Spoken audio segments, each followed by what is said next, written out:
Hi guys, welcome back. Today I'm going to be doing an experiment. I'm going to ask ChatGPT because I didn't know what I was going to talk about today. So I'm going to ask ChatGPT 5 random questions Christian girls ask, and let's see what it brings. Hold on.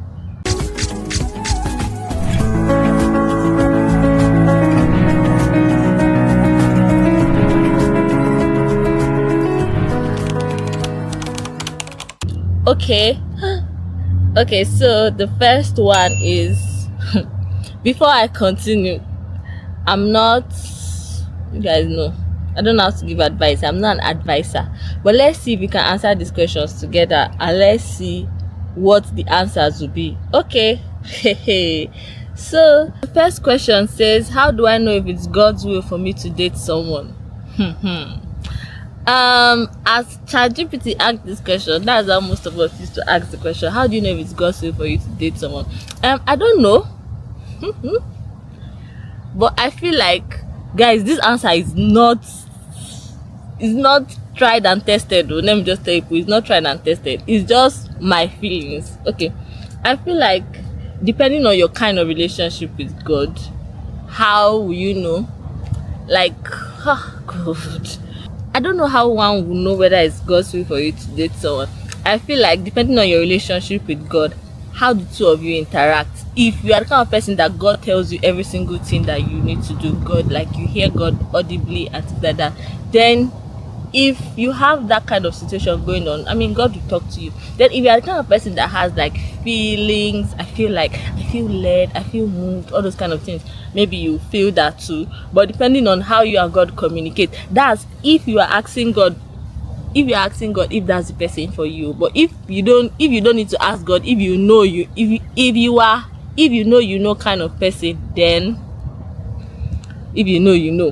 The second question is that, is it wrong to wear certain types of clothes as a Christian? Definitely. This one, the answer is there. Definitely. And also, you're a Christian and you're dressing half naked, you're dressing naked, or you're exposing like too much parts of your body. I feel like that's a definitely answer. I don't know how to explain it further. Yeah. Yes. How can I grow spiritually while balancing work and school? If you know the answer to this question, please tell me, because I feel like I'm stagnant. I feel like my own spiritual life too is not growing. I just like once in a while kind of thing. So God should help all of us together. Number 5 says, can I be successful and still fully committed to God? Of course, you can be successful and be fully committed to God.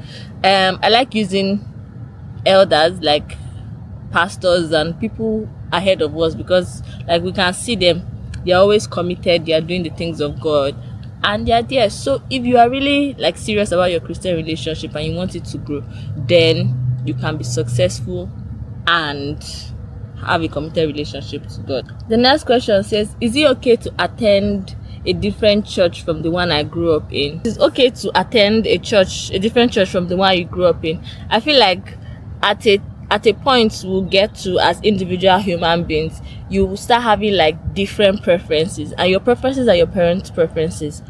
Not always sharp, but most of the time it differs. So you find a church that is suitable for you. Don't forget, heaven is a personal race, and where you feel like would encourage you more is where you should go. The next question is, how do I deal with church hurt or disappointment from spiritual leaders?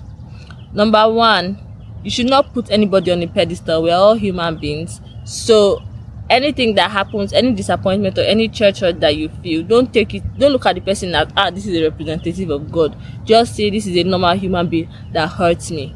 So person can hurt me and I can forgive them and we can move on. Forgiveness is the best policy, guys. How do I maintain my boundaries in a Christian relationship? Now for all these relationship questions, I mean, you set your non-negotiables and negotiables. You say, this is what I will not do, and if you must do this, then bye bye. If you must not do it, then let's keep riding. Let's keep riding. No, that's what you will say. But if the person is trying to like say, no, I must do it, then the end.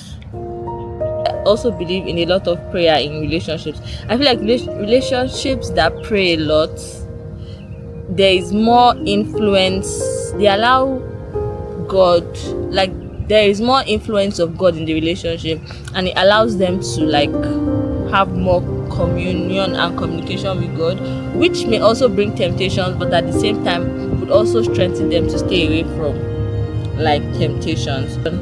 What do I do when I feel spiritually dry or distant from God? I feel like this question is especially for me. You should pray a lot. You should ask God for help, ask him for guidance, and he would see you through. Most of all, maybe you should also be disciplined. Tomiisin. Maybe you should also be disciplined. Try and create a plan, not just saying God please help me, but also creating a plan that would see you through and help you. The next one: can I pursue a career in entertainment or fashion and still honor God? You can. There are many people that are doing it these days. Not even only these days, everybody has been doing it. Okay. Is it bad to pray for physical qualities in a future husband? Me, I don't know. Is it hard to pray for physical? Is it hard to pray for physical qualities in a future husband? I don't know. But you're going to be attracted to the person you're going to date. So if there are some things you want, maybe you can pray to God about them. And let's see. Maybe it happens, maybe it doesn't happen. God is still on the throne. How can I deal with friends who are no longer committed to their faiths? I feel like you pick your battles. You should stay with the ones that you know will help you grow closer to God, and stay away from the ones that would take you away from God. Heavenly race is personal. You cannot be so faithful to somebody and they'll end up taking your green card, your heavenly green card. How do you handle pressure from family to get married? I didn't have other questions apart from marriage question. Is it how do you handle pressure from family to get married? You stay as far away as possible from those people that you know that will ask you, when are you getting married? That's my own theory. Or that's my own practical. Can I be a feminist and still be a Christian? Depending on your definition of feminism. I mean, before I used to be happy. I'd be like, yeah, I'm a feminist. When I was like 10 or 8 years ago, I used to be like, I'm a feminist. But now, coming to think about it, I don't think I'm a feminist though. I'm definitely not a feminist, because my beliefs merge with the one in the Bible. And yeah, guys, see this question. It says, is it wrong to talk to more than one guy if I'm not in a relationship yet? It's not wrong. I feel like it's not wrong if you're talking to, I don't know. It's not wrong as long as you're not in a relationship with the person. But when you now enter a relationship with somebody, then that's when you should not be talking to more than one guy. You want to kill yourself. Okay. How do I stay content while waiting for my breakthrough? You can stay content by encouraging yourself with the word of God. Keep encouraging yourself and saying, and yes, using other people's testimonies. I was listening to a sermon about the economy of faith that day, and it was just talking about how tapping into someone else's testimony can help you with your own faith and bring your own miracle faster. So yeah, just keep holding on to God's promises, using other people as points of contacts. And then, what if my dream doesn't match what my family expects of me? It's your dream. If it doesn't match what your family expects of you, then you should work hard to prove them wrong.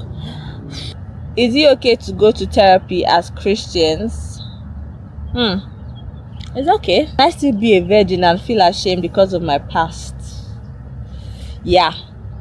Very, very, very, very, very, very possible. Just pray to God and God will heal you of everything and you move on.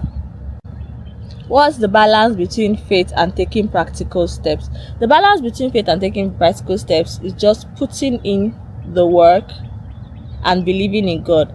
Action and waiting. How do I know if I'm hearing from God or just my own thoughts? Many times they say God's voice is the still small voice. So I feel like if you have doubts, keep praying that God should make his voice known to you. Keep praying that God should make his voice known to you. You will know his voice. So yeah, guys, thank you for watching. I like this question and answer session very well. I know that I didn't have a lot of answers, but I feel like these are very, very obvious questions that many of us struggle with, and just hearing me echo them out can just make you know that you are not alone, that even ChatGPT has this kind of problem with us too. So you're not alone. Let's keep talking to ourselves, and one day we'll be saying questions for ladies in their 30s. Thank you very much for watching. See you next time. Bye. How do I maintain my boundaries in Christian relationship? His answer says that maintaining boundaries start with clarity and communication. Be honest about your values and what you're comfortable with physically, emotionally, and spiritually. Set limits early and involve God in your relationship. Pray together. Set accountability structures like mentors and couple counselors. And avoid tempting situations. Remember, boundaries protect what's valuable, not restrict fun. Boundaries protect what's valuable, not restrict fun.